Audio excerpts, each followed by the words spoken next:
With the Lucky Land Slots, you can get lucky just about anywhere. This is your captain speaking. We've got clear runway and the weather's fine, but we're just going to circle up here a while and get lucky. No, nothing like that. It's just these cash prizes add up quick. So I suggest you sit back, keep your tray table upright, and start getting lucky. Play for free at LuckyLandSlots.com. Are you feeling lucky? No purchase necessary. Void where prohibited by law. 18+ terms and conditions apply. See website for details. Lucky Land Casino, asking people, what's the weirdest place you've gotten lucky? Lucky? In line at the deli, I guess? Aha, in my dentist's office. More than once, actually. Do I have to say? Yes, you do. In the car before my kids' PTA meeting. Really? Yes. Excuse me, what's the weirdest place you've gotten lucky? I never win and tell. Well, there you have it. You can get lucky anywhere, playing at LuckyLandSlots.com. Play for free right now. Are you feeling lucky? No purchase necessary. Void where prohibited by law. 18+. Terms and conditions apply. See website for details. Okay, round two. Name something that's not boring. A laundry? Ooh, a book club. Computer solitaire, huh? Ah, sorry, we were looking for Chumba Casino. That's right, ChumbaCasino.com has over 100 casino-style games. Join today and play for free for your chance to redeem some serious prizes. ChumbaCasino.com. No purchase necessary. Void where prohibited by law. 18+. Terms and conditions apply. See website for details.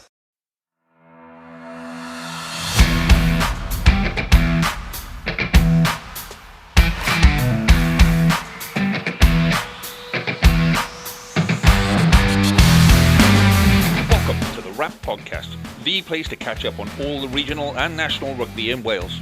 You can find us on all the usual social media platforms and message us through there if you want, or you can email us on welshregionalrugbypod@gmail.com. So all the boring stuff out the way, let's talk rugby.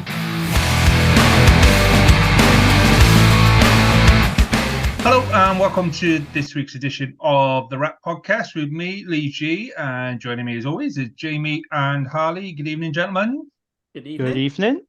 And joining us in the blue corner this evening from sunnier climes is Francisco Isaacs. How are you, my friend? I'm fine. I'm in Paris, in the city that everything is too big for my taste because the doors are tall, the ceilings are tall. Even the trash compactors are tall. Everything is tall. I feel very, very tiny. I feel in Gulliver, like in that city that everything is gigantic, and I just don't like it. Like this, I don't like to feel small. Please, I think everything's like Ibn Itzabeth. Like I don't want it, Ibn Itzabeth. I want to go to my land. Is the only man that can go to the World Cup and complain that the doors are too big. They're tall. They're very tall. Everything is tall. I can't reach some cupboards. It's idiotic, but I can't. Are you enjoying it though? Are you enjoying the World Cup? Yeah. I think because of what World Rugby did with taking off the videos and everything from the social media. People cannot feel how the mood is or the vibe, but it's big. In Paris, you can feel people like every bar. There's a poster about the Rugby World Cup or more than one, and there's promotions and people are always watching the games or the replays. In the little city, Saint Etienne is not a big city. When I was this weekend there, I remembered like it was mostly Portuguese city like Sintra. If you visit Lisbon, Sintra is very beautiful. But when the Wallabies and the Lobos fans invaded Setien, it was amazing. It's the energy that you feel on the streets. It's incredible. And well, the stadiums, and I've talked about on Twitter as majority is very fun, but outside of it, I just posted a video today when we were recording, and it was incredible. I think people should be happy with the World Cup. I know the organization is not the best. I think some journalists and other people, staff have said that the 2007 World Cup was much better organized, but still, it's a massive World Cup, and I feel very happy to be in this party, and it's just perfect and amazing. Cool. Well, let's start with drink of the week then, and let's start with you, Francisco. What have you actually been drinking, or have you been a good boy and have you been on the water and the Coke all week? No. Well, on Saturday to watch the Fiji Georgia game and then Romania Scotland. I needed a lot of beer for that match to drown the tears, because I like Romania and I'm quite sad what happened with them. But mostly have been beer, because when you see the price on gin, which is my go drink, in the one bar I almost asked and it said, "Okay, sorry, I don't speak much. My French is not that good. How much is the gin?" 20 euros, and I was like, "No, you're not going to get my you're not going to get my liver tonight. You're not going to get my liver tonight." But mostly beer, and good beer in France, which I'm shocked. I was not expecting good beer in France, so it's been like it's the blondes, and it's I'm a brunette guy, but it's been blondie time at the drinking party. So that was one of the things that surprised me when I was in Lyon. I didn't have any wine because the beers were gorgeous. That just like the selection of beer was just amazing. Apart from at the stadium, which was Asahi, which is really nice. But I was hoping for. Well, I just wasn't expecting Asahi to be the only thing on offer. Like there were no ciders. It wasn't like a bitter or something like that. It was just nope, Asahi or you have pop. It's the main sponsor though of the tournament, isn't it? The Asahi beer. Yeah, Asahi beer. I mean, it is very nice to be fair, so I can't. It is nice. I can't complain. Yeah. It could have been worse. It could have been like Carling. Osters. They don't even drink that in Australia, mate. So, Harley, what have you been drinking this weekend, Harley? What's your drink of the week, mate? So, for tonight, because I just fancied it, because it's one of my favourites, I've got a bottle of Krabby's alcoholic ginger beer. Oh. Because I like it. I don't have to justify myself to you.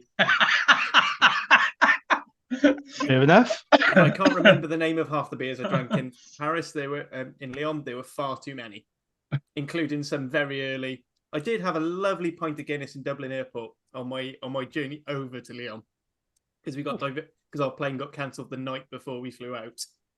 Yeah, you got diverted, didn't you? Yeah, I had to go around the long way. It's not fun, is it? It's not fun. I genuinely loved my experience out in thing. I mean, the result helps. It definitely did. But I mean, as to do with some like the transport chaos, I mean, I don't think there was any, at least not for us, there wasn't any chaos in the transport. It was just, there were so many people trying to get there, it couldn't cope. And frankly, it just made me feel like it was a proper home game. It was like getting in and out of Cardiff. Yeah, I get that. I get that. Better weather. Yeah, it's just not where. Jamie, I've seen the glass, I've seen the colour. It's either. What do you think I've got? Orange squash, by the looks of it, or something from Tiny Rebel. Hang on, let me guess. Is it going to be mango and papaya sour ale? No, I mean you're heading in the right direction. So yes, it is a Tiny Rebel beer because we went to Tiny Rebel yesterday for lunch, and I picked this can up as a takeaway because it's one of their new beers. So this one is the Carolina Cobbler, and it's a peach pastry pale ale, 5.4%. So this is the first time I've tried it, and I'm going to be absolutely honest, I'm not a fan of it. I'm a little bit disappointed because I love peach. I love beer. This one I don't like. I've tried many peach beers, but this one just is not doing it for me, I'm afraid. Bit of a shame now because I love Tiny Rebel, as you know, I love their beers, but this is the first one I've had and I've been a bit meh, you know. Well, let's have a look at it. Yeah, let's have a look at the color of it again, though, because it's almost. This is the color. Yeah, it's almost Uruguayan shirt, isn't it? It's almost.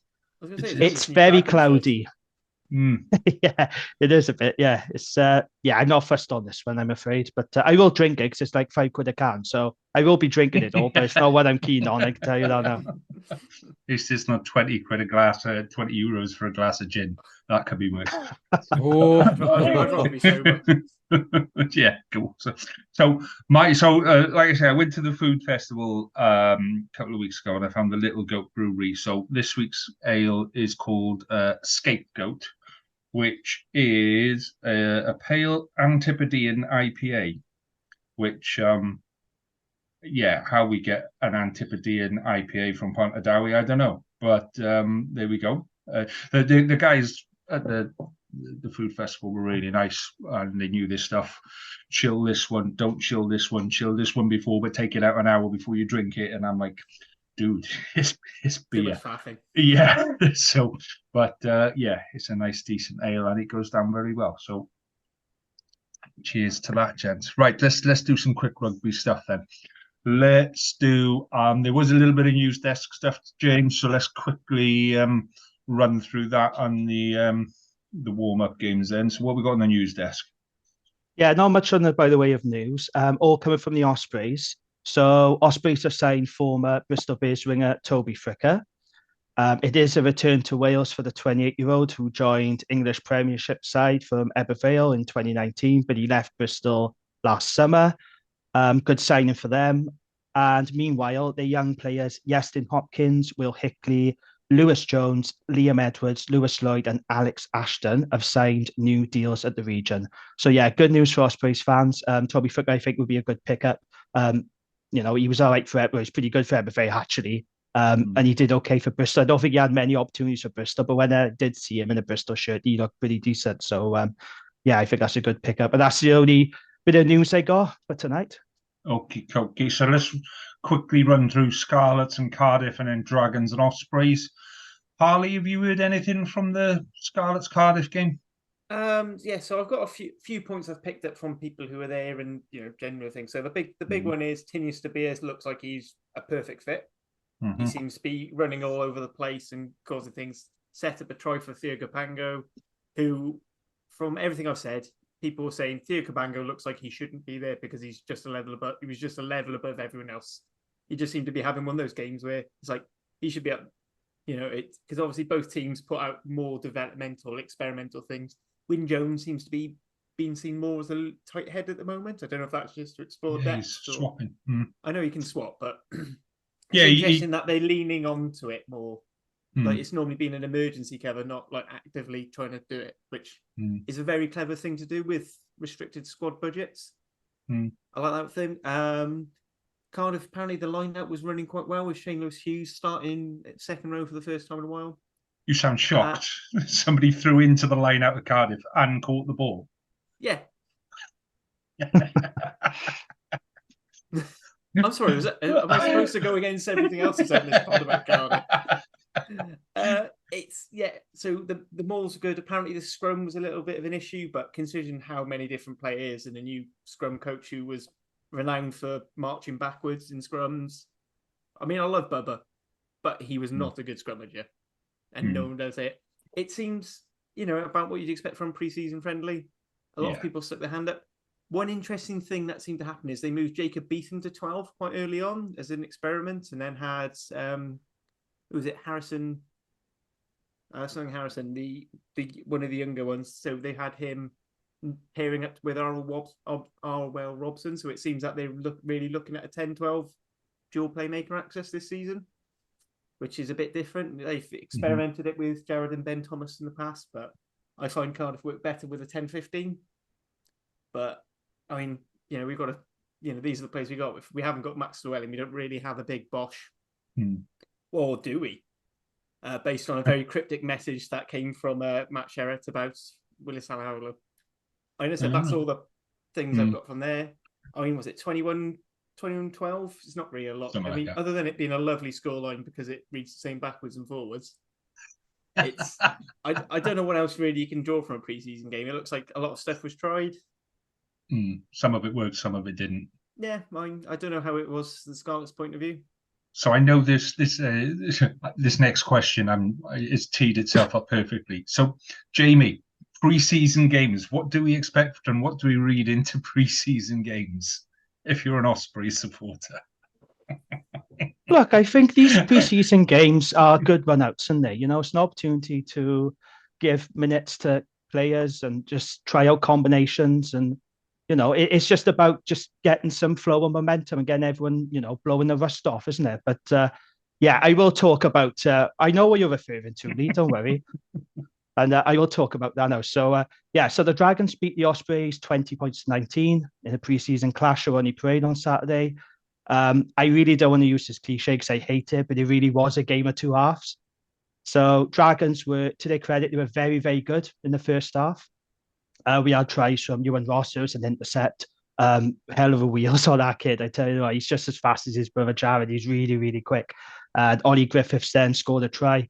Ollie Griffiths was excellent. He only played 40 minutes, but he was really, really good. And that put them 40-0 up.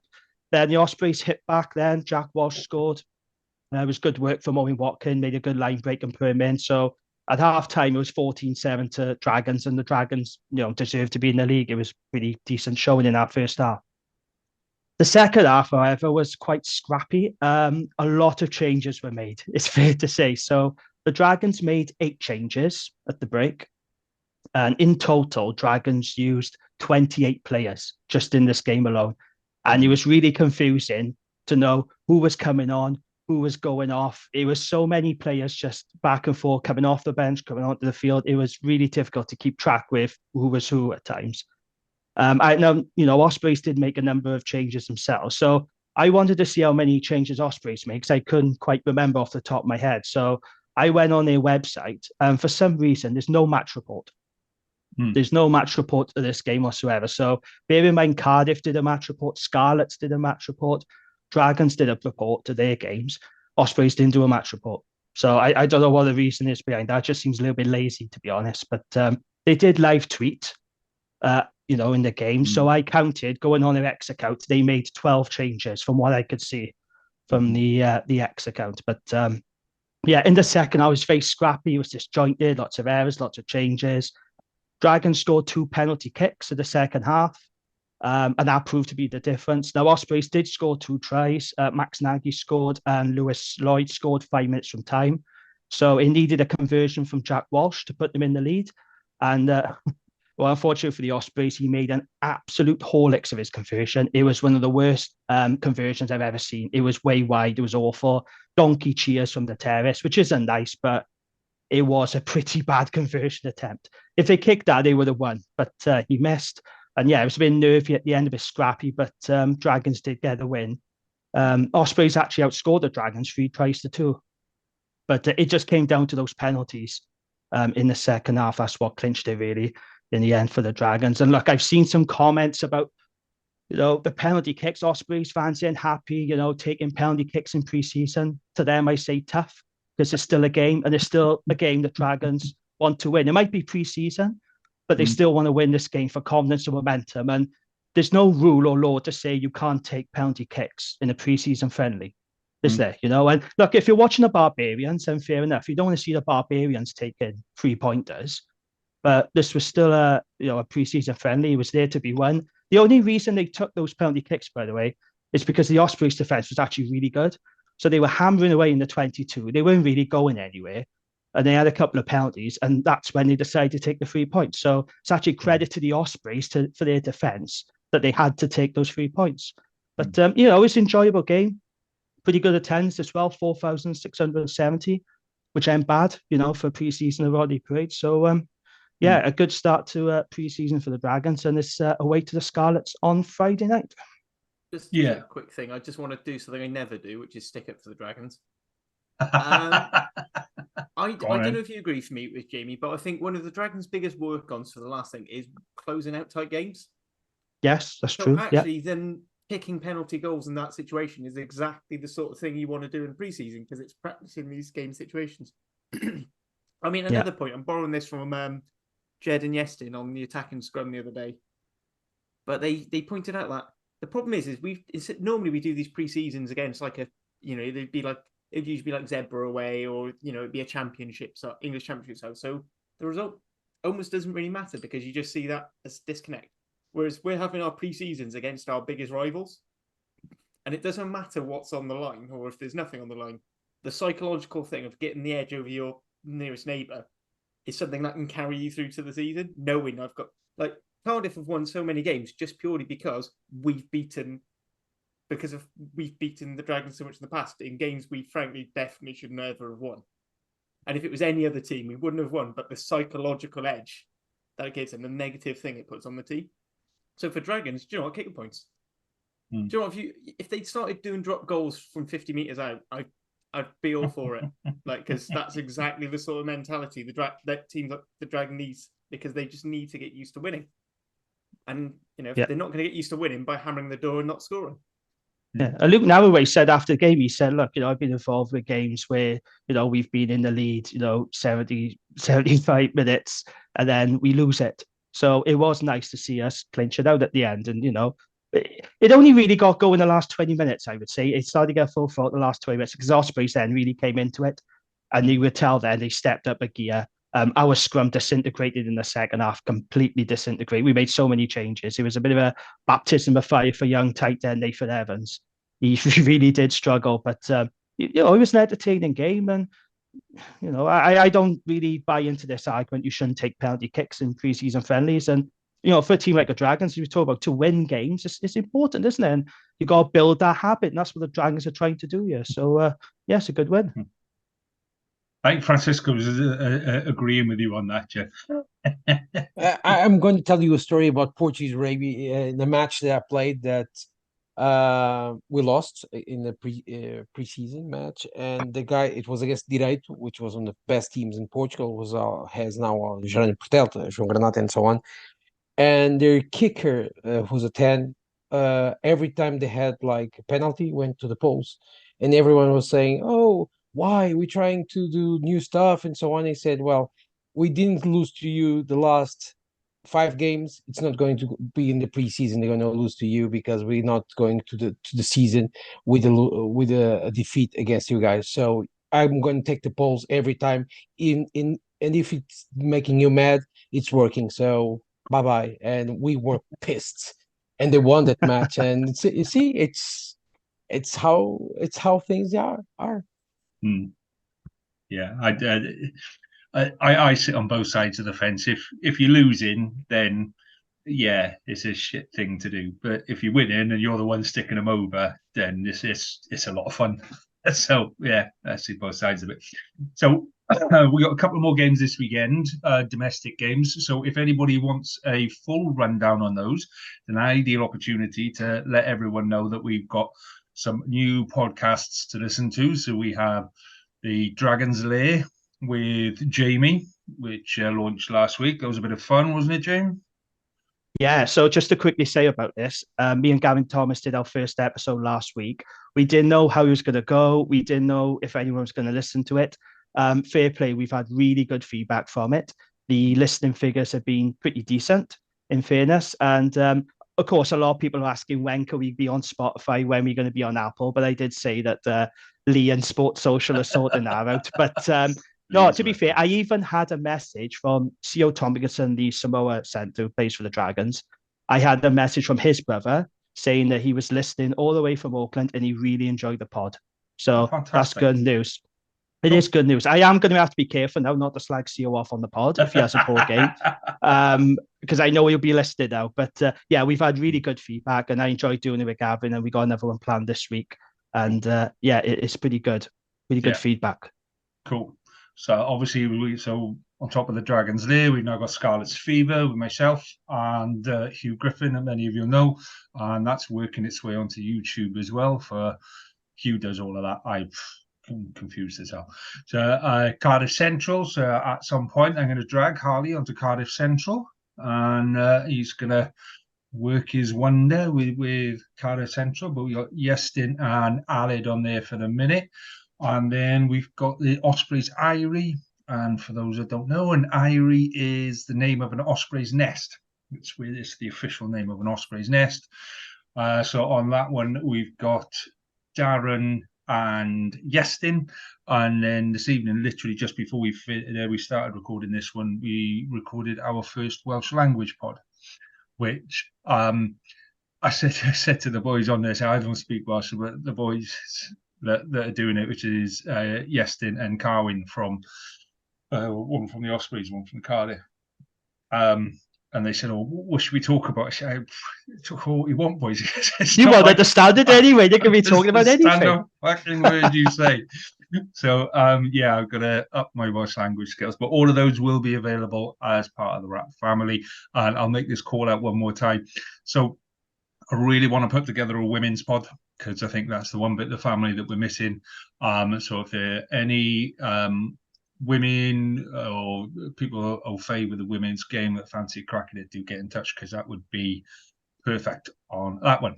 Right, let's talk rugby for this weekend. Let's talk World Cup. Francisco, what are you looking forward to most this weekend for the World Cup? Smile now. This is where you smile.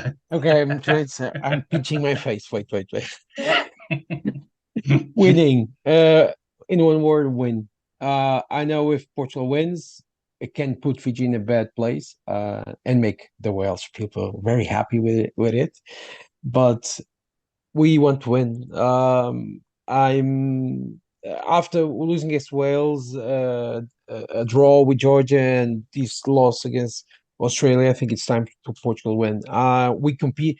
We show that we can compete, but after it's not only about competing. We are so close to making an upset, and it just shows. Last weekend with the Wallabies, if we're a bit cynical and more patient with the ball, especially in the second half, things could have turned for us. And I'm not going to go with ref talk because there's a lot going on, or the match official talk, not ref. But the team should have been more calmer in those moments, even if some things didn't go their way. But I was massively proud and I was happy. It was the vibe, the ambience, the mood in the stadium was unique. I felt at home. I felt completely in Portugal.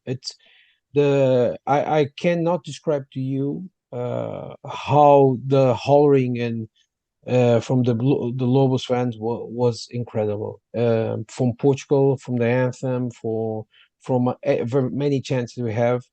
Even the Wallabies fans brought along a few chants which were very nice.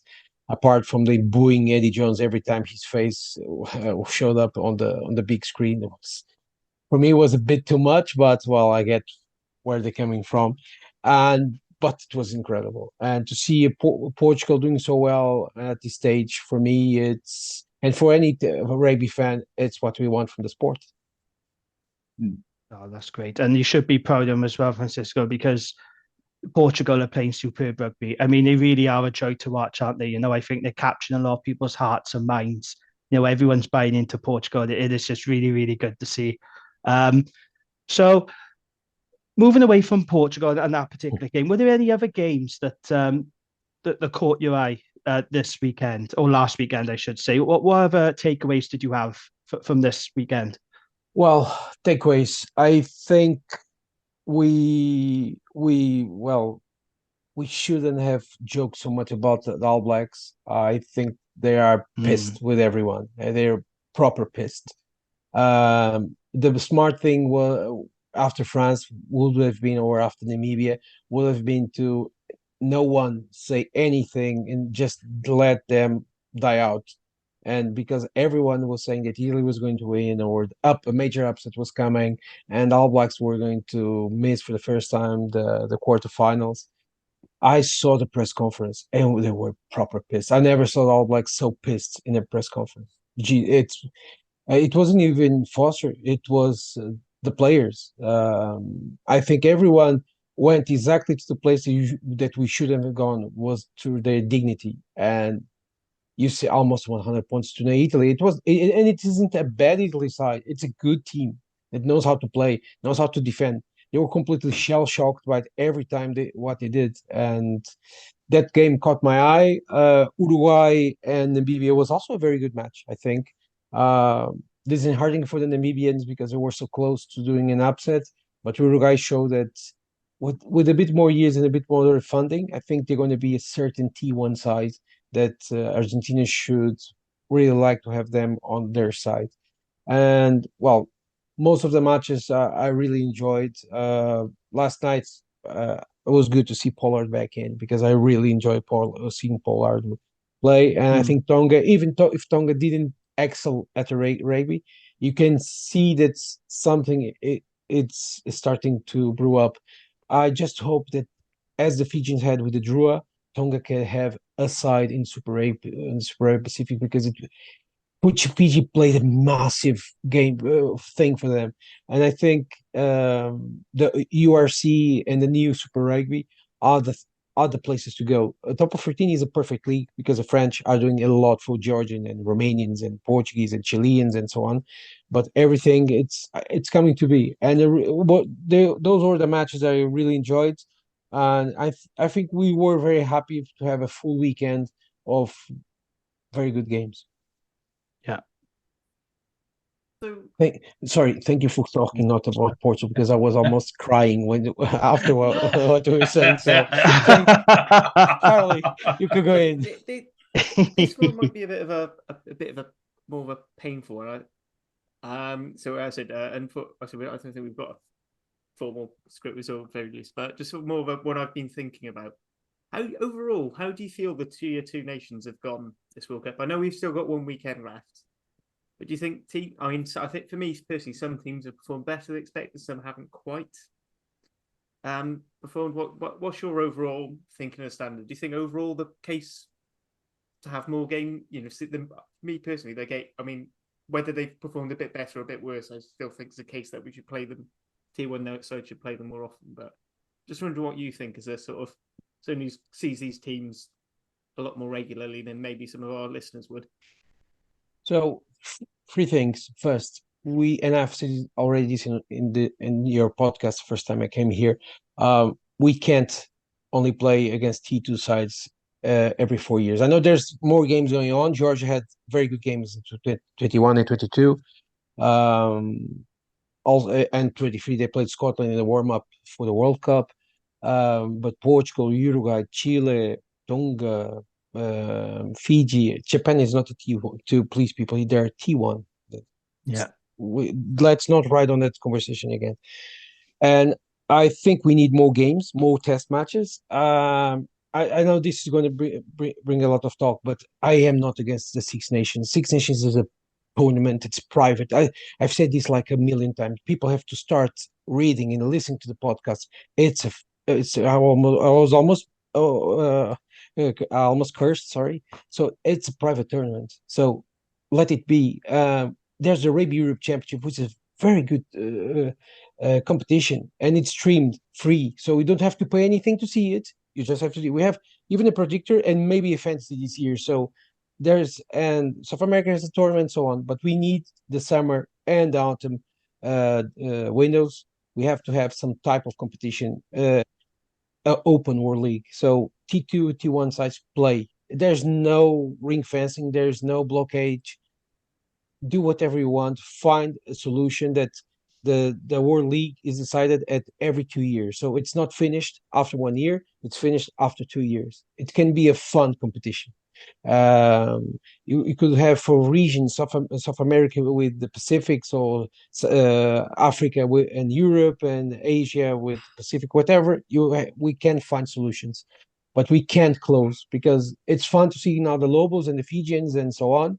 But after this World Cup, I fear that not you guys, because I know you like to sing rugby and to follow teams, but the normal fan won't see it because it's not on TV, or World Rugby stopped showing them on their channel, or Rugby Pass, and this is just a conspiracy theory from my part, because the guys in the upper ups, most of them don't want to share money with the smaller guys. This is everything in our lives, because we have now an elitist kind of players and they are now, if you are right-wing people listening to the podcast, you're now going to be mad with me, so you can fetch me in Portugal. But normally it's guys from the right side of politics world, because they are hyper capitalists and they don't care about the little guy. They just don't care, and they want just to bank another million. And if the sport go bankrupt, they won't go bankrupt, because they will have saved their money. And the union's coming down. You see with with England union, the CEO and the president, they're going to destroy most of the game, and then they're going to say goodbye, farewell, and they have won their money. Listen, I've saw someone post the bonus to win the championship was £200,000, and the President Sweeney has almost a bonus of 400,000 a year. it's crazy. Well, I don't know where they want to guide the sport at this point, because the World Cup is being a massive party, but with the blockage from World Rugby for the videos and so on, it's turning everything down. I remember 2019. I remember 2015 was incredible. You had a lot of content, a lot of guys providing videos, and we weren't on the best moment of content rugby creators. We were in the startup, and 2023 was the first moment you had a lot of guys that have experience with the Premiere and DaVinci, whatever program you use, to do stuff, and we can't, because World Rugby decided you cannot do clips for 15 seconds or 20 seconds, and then kills the sport. I see NBA handball; they can do whatever they want. We rugby that is getting smaller by the year. No. Just World Rugby, and the broadcasters can do it. See, this is what this is what I like about Francisco. He's very, quiet with his opinions. He doesn't like to express something that's too controversial. We got you back on that one, mate. Yeah. So just to move on, I just want to add just one point which occurred to me, that when you think that the women's game, the major women's tournament, because there's not really a huge amount, is once again Women's Six Nations. Who sponsors that? TikTok, short format video thing, and that has been huge for growing the game. So so Bill Beaumont and all the rest of them have gone, this has gone really well with all this social media short clips. We'll ban it. That'll do it. That's how we'll sort it. You know that meme from The Simpsons with the principal Skinner saying, "Am I the problem? No, it's the kid. The kids are the problem." It's exactly like this. Jesus, it's get off out of the we in Portugal we say a lot of this word. It's touch grass. So toca na relva. And you say also they have to touch grass. Take the blazer off, put some Hawaiian Havaianas, and get off and see the people out there. Go have dinner with Squid. Have fun with it. Go with Rainlow to have a drink. Go with these guys and understand how we can grow the sport outside of the old type of content, because it won't help with the new kids. It won't. Seriously, it won't. And Squid's videos, I don't know if you've been watching the latest Squid video. So he can't show any footage now, and he's using stills from the games. Now, don't get me wrong, there's still brilliant video. Squidge does a brilliant job, as we all know, but it's crazy, isn't it? And credit to the URC, they don't do this. They allow their clips to be shared. So I can't understand why they encourage it. And rightly so, because they want people engaging. Rugby annoys me because it's a sport that constantly shoots itself in the foot. It really does harm itself. What is the harm in letting people share these clips? Because you're growing engagement, you're gauging interest, spread the word, spread how brilliant these games are. Spread these clips of tries. I just don't understand World Rugby. I think they're bonkers, It's just self-defeating, isn't it? It really is. Let me just add me something quick. You have seen my fantasy videos, right? Yes. You saw what the direction I had to go with the foods and the dances and so on. The views dropped. I knew this from the first minute, because most of the normal fan wouldn't get why I was ranting with the things we got with, and I tried to put just a small clip of Sousa Guedes running with the ball in the World Cup, and it was immediately struck down like this in a video that had a lot of foods and so on. So it's incredible how precise it can be with this, but trying to make the women's game go bigger, for like 10 years, they couldn't find any solution, but it's incredible. These guys will be perfect in like 70 years ago, trying to not allow people to show their genitals on the movie, because people cannot watch it. Someone is smoking, take the cigar off, or we're gonna destroy this movie. These people are perfect for that age. That age has moved on.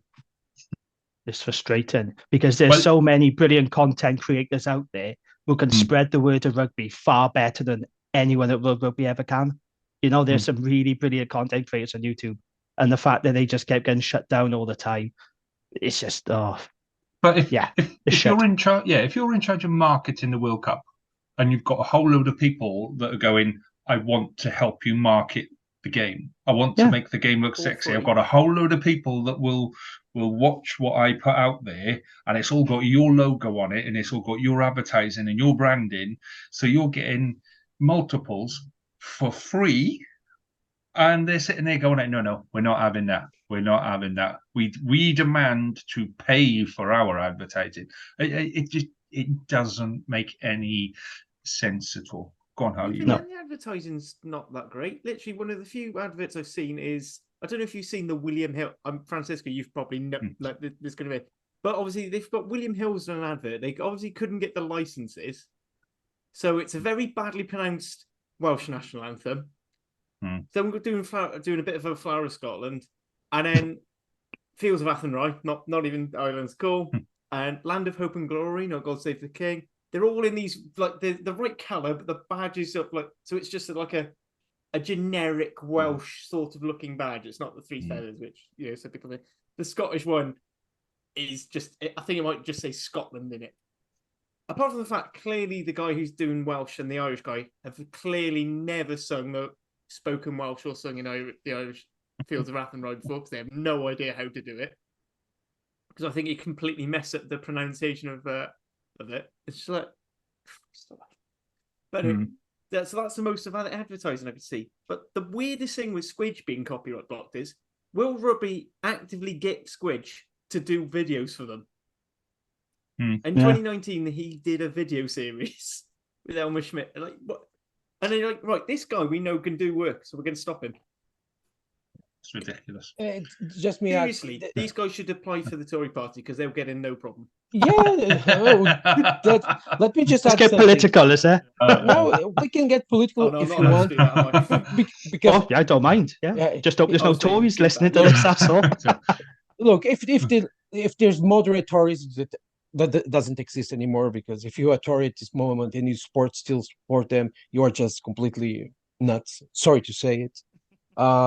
But the problem is World Rugby can't make deals with the broadcasters, and and we should know why. Why can't you make deals with the broadcasters? Answer this question. It's simple. Why? Because you sold the rights 5 years ago without looking what was in the print. If it is explained to the people, so it's not just like amateur thing of blocking everyone. It's just completely crazy. Hardly Squid. I just don't get how Squid was completely shut off of this, and it's not only Squid. It was everyone else that's trying. It's like killing the sport just for fun. I've seen people say, no, because we cannot let people stay on the social media only. They have to see the games at home. Listen, if the people doesn't know the World Cup is going on, because it's the new fan. We have already bought our ticket to the World Cup to see it. We are rugby fans, but we now need new fans, new kids, new adults, and they need to see the games. And today, to see the games, they have to social media, see Nuno Sousa get step in, or then Bigger doing a drop, or George Forrest doing a drop, or RDCV running 60 meters with Welcome to the Jungle, or something like that.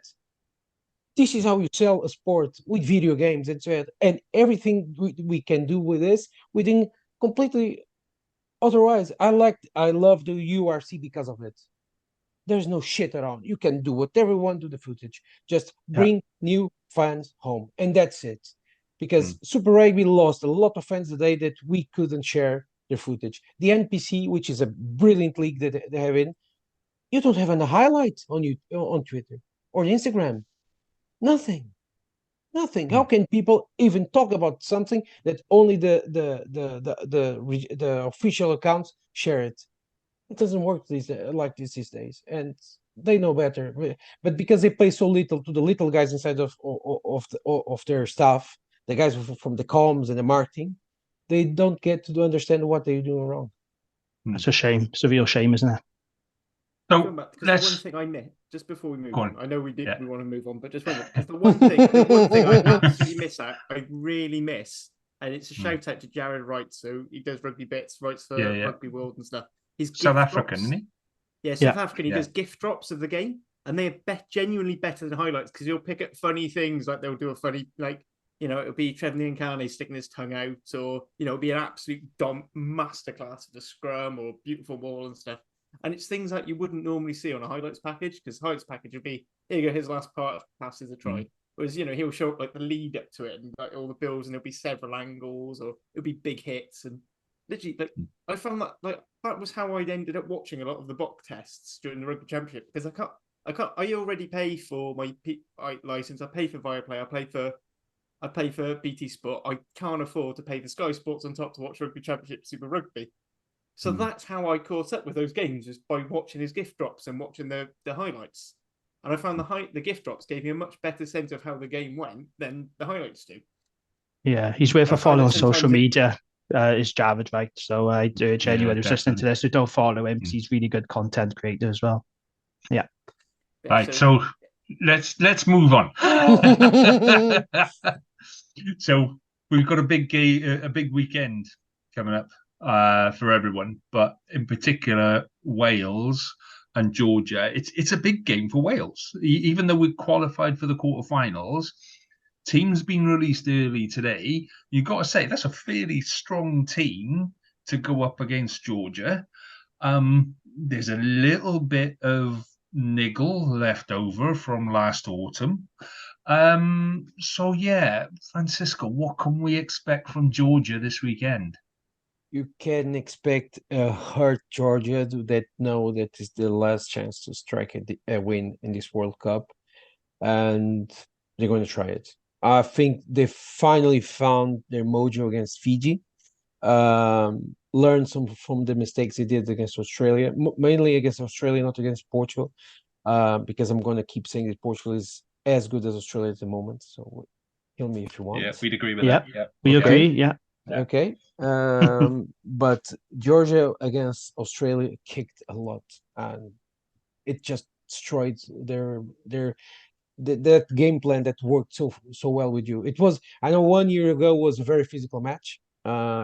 It rained, so it wasn't easy to play, but they were more in tune in the set piece, and the set piece crumbled a lot with Australia and crumbled against Portugal. But against Fiji, they found again their mojo, and I think they have nothing to lose. And it's good to see Wales putting up almost their best team. It shows that the T1 sides, or most of the T1 sides, are not playing around. They at this moment they're going all in and going to try to get the biggest win possible, or at least I think the thought that the Wales has is let's not try to allow them to make a big upset and possibly ruin as the first spot on Pool C.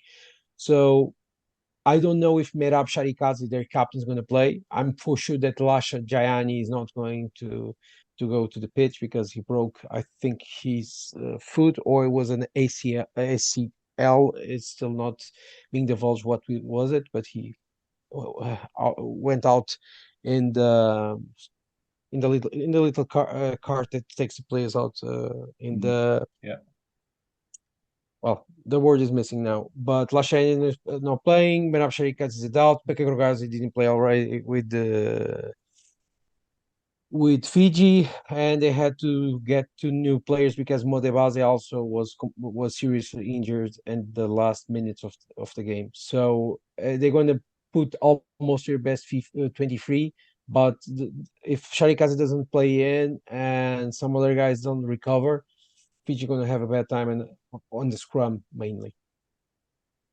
I was reading the comments this morning from the Georgia attack coach, Joe Worsley, and it's fair to say that Georgia do have some injury concerns, don't they? So he said this: it will be interesting to see how far we've come against Wales, because a lot of the guys who will be playing will be second or third choice because of injuries in the last 2 weeks. It's going to be difficult. So, it is going to be difficult for them, isn't it, Francisco? And, who really should we be looking out for? Are there any sort of unknown gems in this Georgia team that you think could really damage Wales and have the potential to cause problems for Wales in this fixture? We know of one player, don't we? We know the obvious one. Well, you said a lot of things, and now I'm very nervous to answer them. So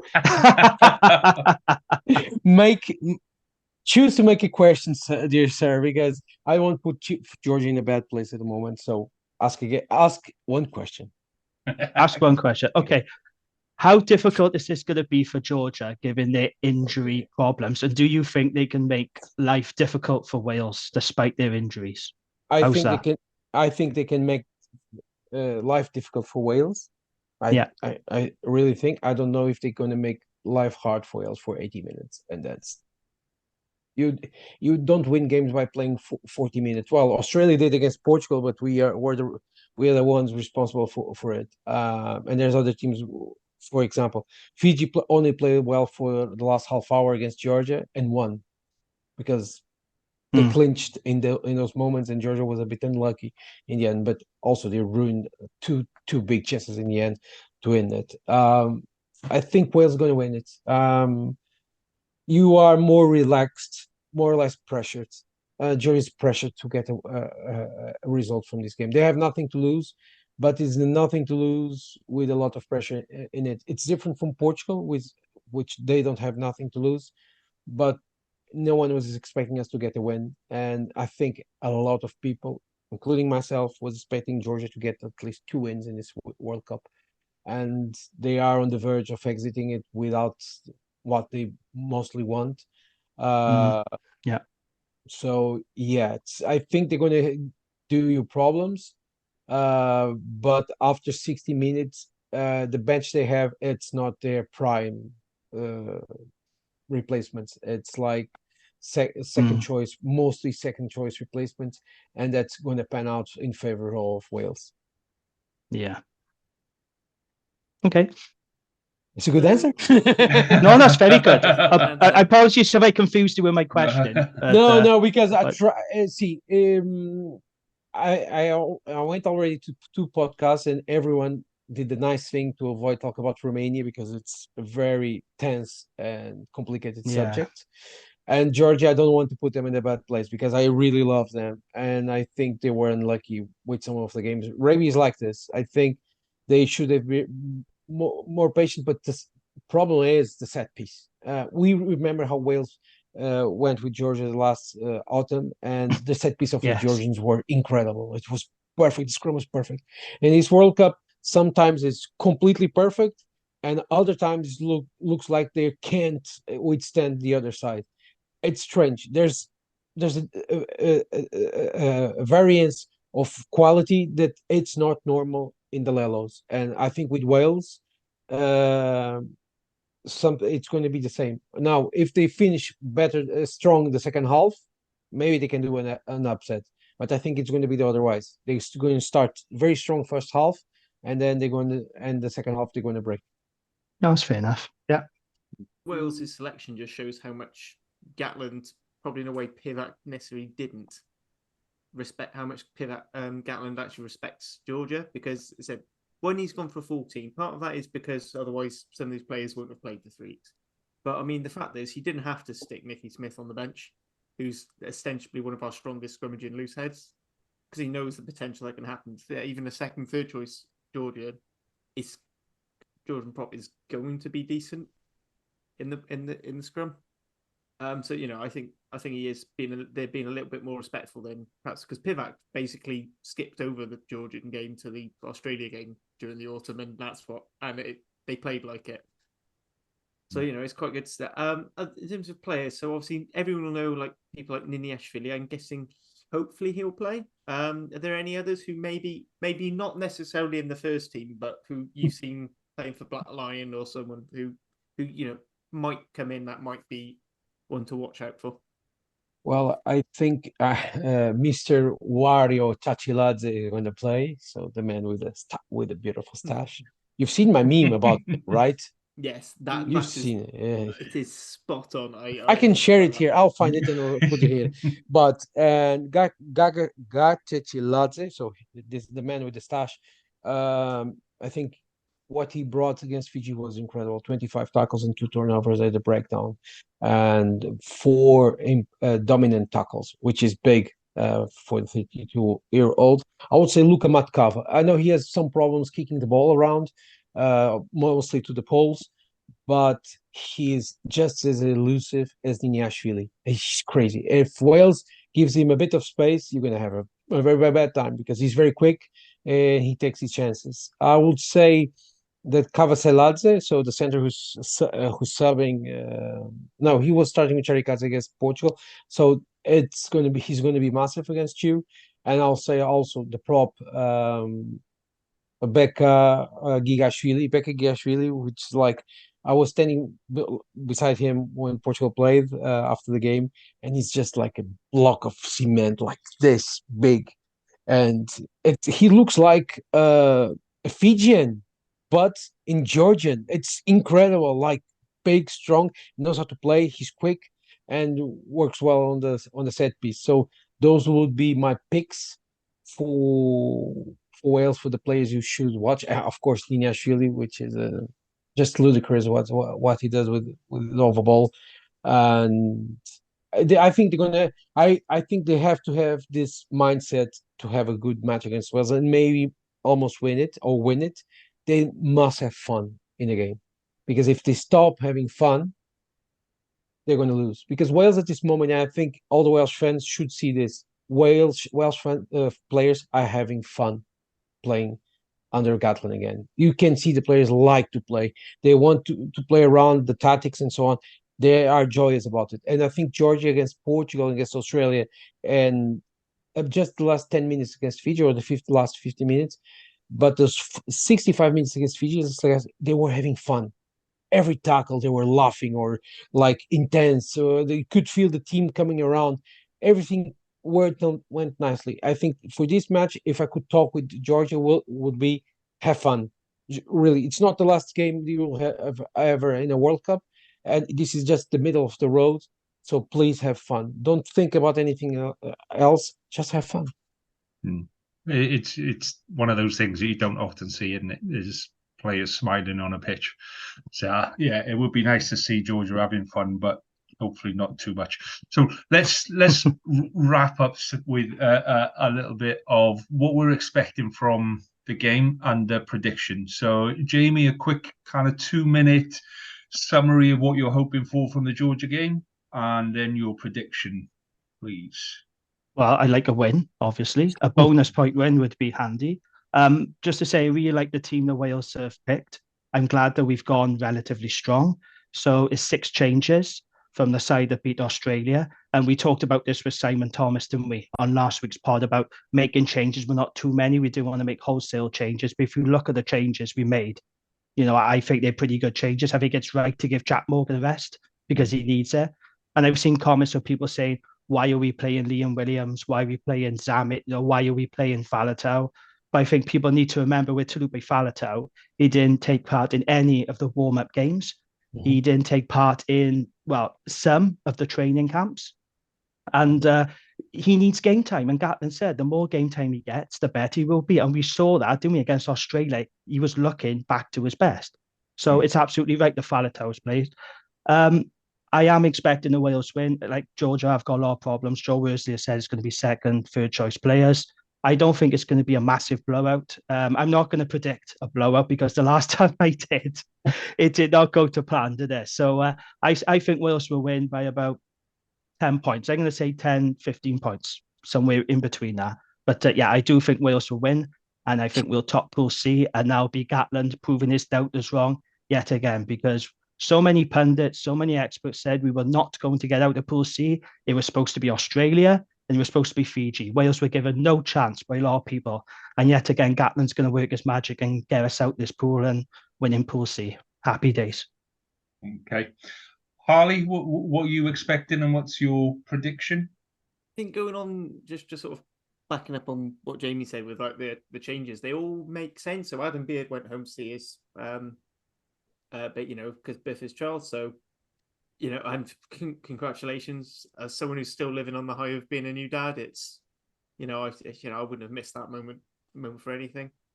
So it makes sense. David Jenkins coming on to the start and then Chun to the bench.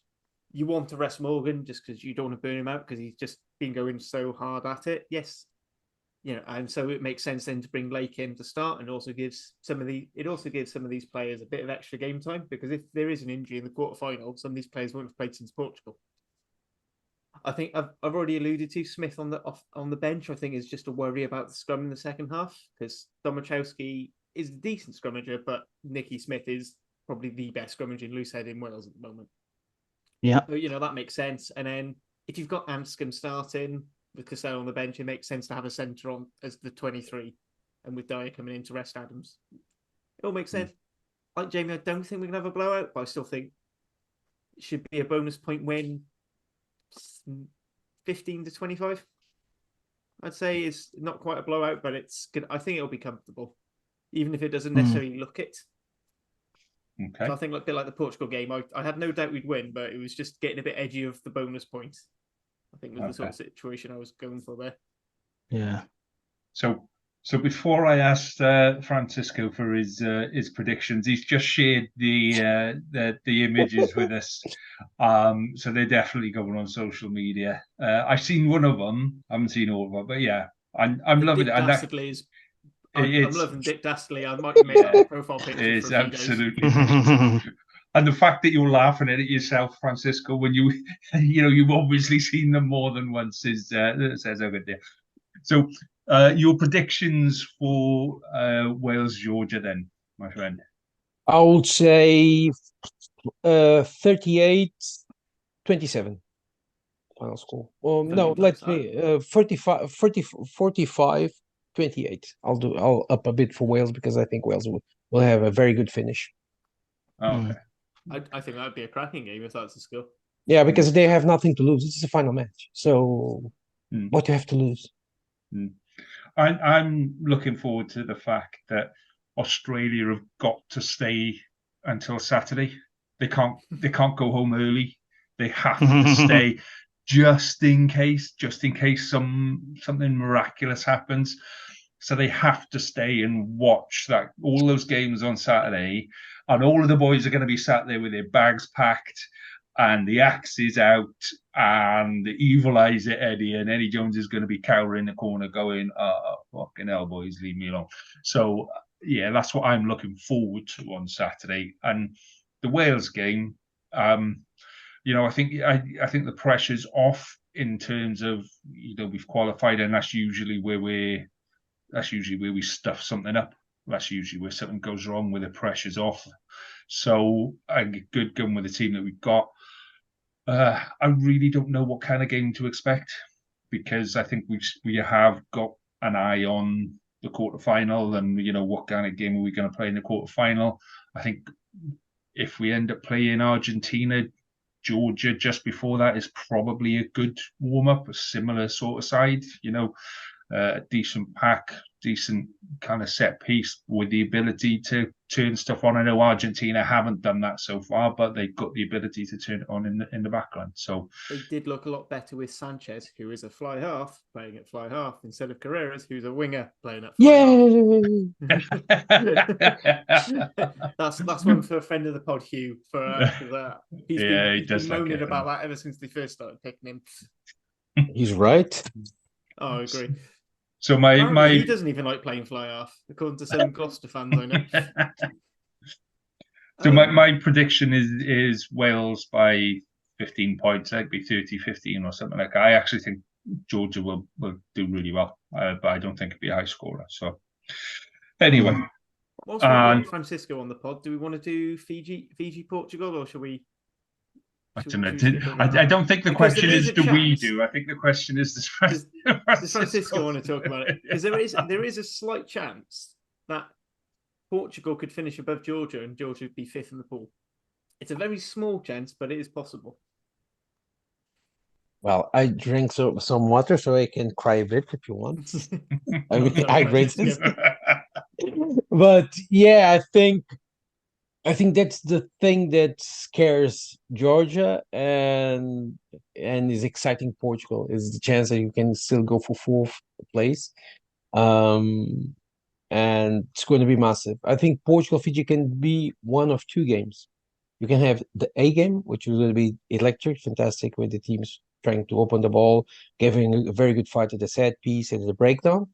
and we have like 6 tries to 5 or 7 tries to 5 until the end of the match, or you can have a very physical game, a lot of ball lost on the contact in the gain line, and a low score like from like 2010, which wouldn't be a great game playing wise, but will be a very emotional match for both sides. So I think if Fiji does the same thing they did with Georgia, they're going to have a bad time with Portugal. The thing is Portugal finally going to take their chances and score the tries when they are inside the 22 and be patient, or they're going to do the same thing they did with Wales, Georgia, and Australia. That's the thing here.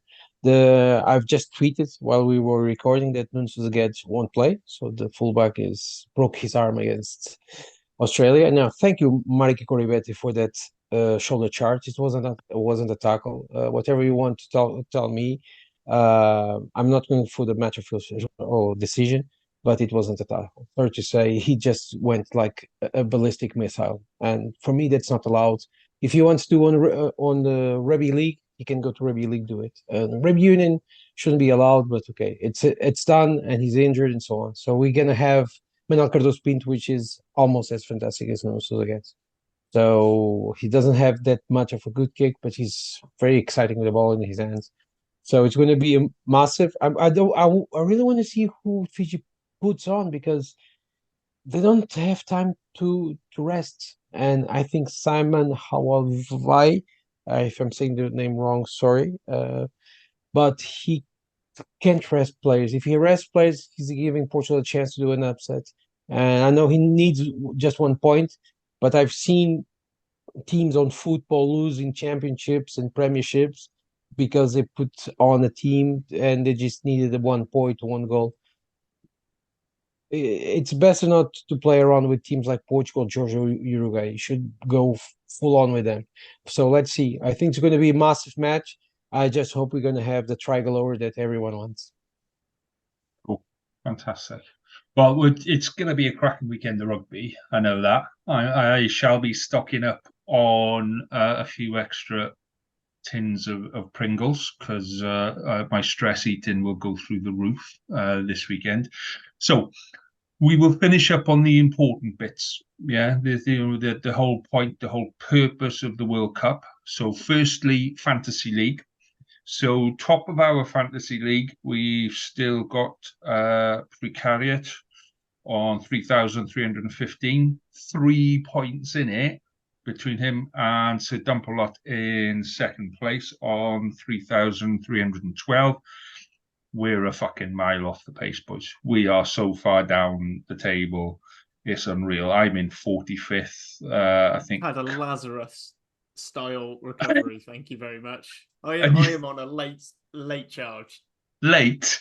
Late? I mean, Christ. I went from 66th to 37th. That rate, I'm going to be top by the final. I went from first to 45th.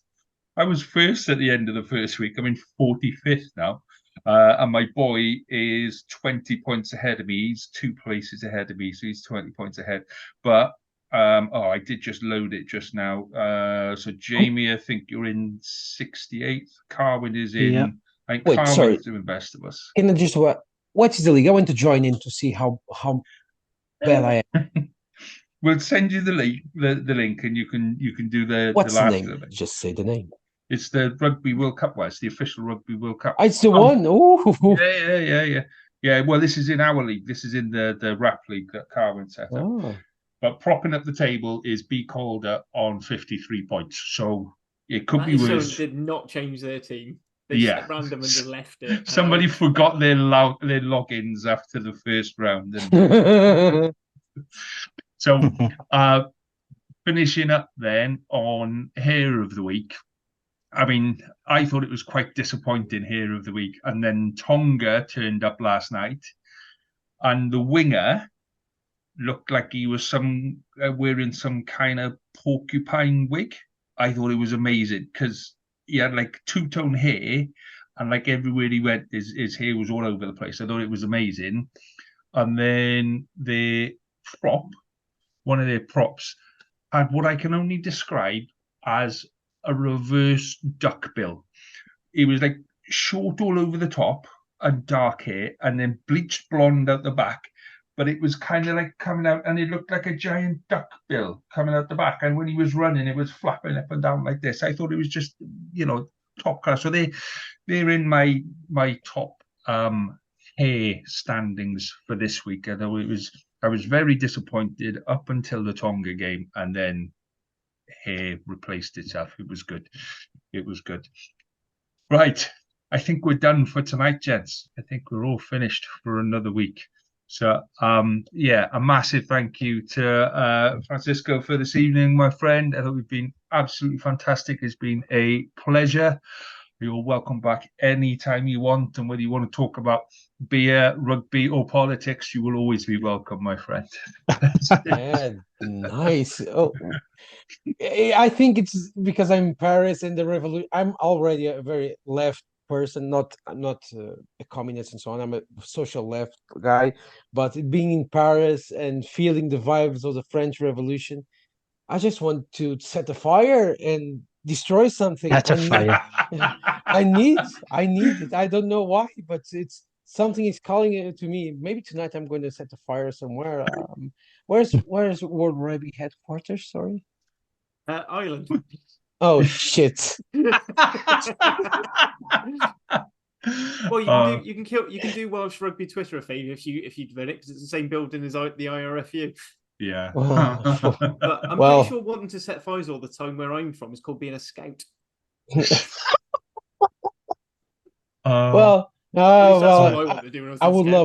I would love to set a fire. Like Eddie, I was on the press conference. So just let me finish this. I was in the press conference yesterday with Eddie Jones and Porecki, and someone asked to him like 5 times what his plans after the World Cup, and he at some point was like, "Mate, I'm not going to answer that."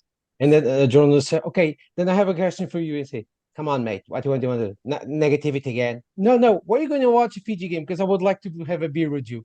And see, you would like to know that, mate. Well, just it was quite fun. It's so Eddie didn't want to set someone on fire on that press conference. He wanted, yes. Correct. Thank you. Gents, on that, I'm going to give you a big round of applause for tonight, Francisco, because I thought that was fantastic. So thank you very much for tonight, gents, and goodbye. Good night. Bye.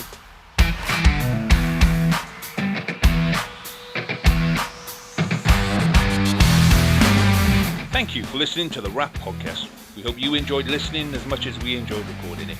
Please do rate us and tell your friends, as it really helps us to grow and get better. We'll be back next week with more of the same, and until then, enjoy your rugby.